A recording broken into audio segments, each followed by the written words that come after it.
Patuloy ang panunuyo ng mga pambato ng alyansa para sa bagong Pilipinas sa mga residente ng Negros Region. Dala pa rin nila ang kanilang plataporma at mga programa para sa ikabubuti umano ng bansa. Partikular din nilang tututukan ang pagpapaunlad ng industriya ng asukal sa rehiyon. Yan ang ulat ni Mela Lesmoras. Live, Mela. Yes, aabot sa 10,000 residente rito sa Negros Occidental ang natilhok sa ika-6 na campaign rally ng Alyansa para sa Bagong Pilipinas. Sa mga puntong ito ay nagbabahagi nga ng kanyang talumpati si Pangulong Ferdinand R. Marcos Jr.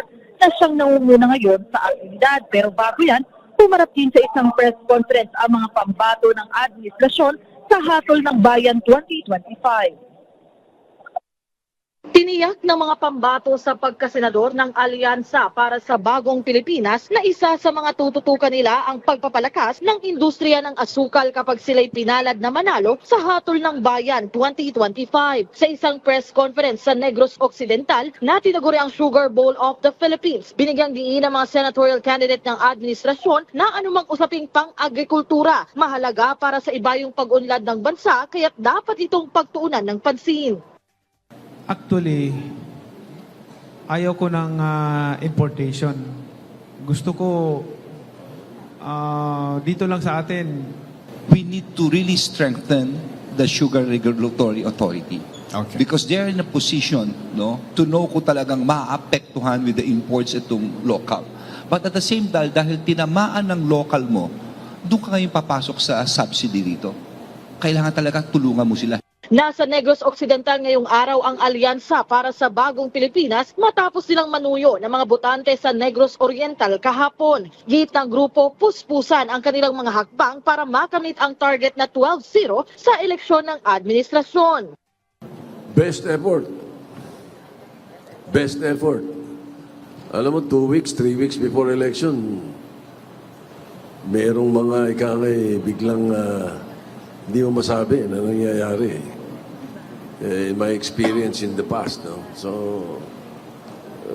mahirap mag-predict, but what we're doing is that we're doing our best and the President is helping us.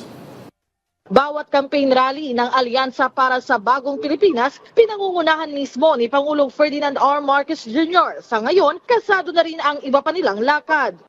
Ang alam pa lang namin so far, nasa San Jose del Monte, Bulacan kami on February 28.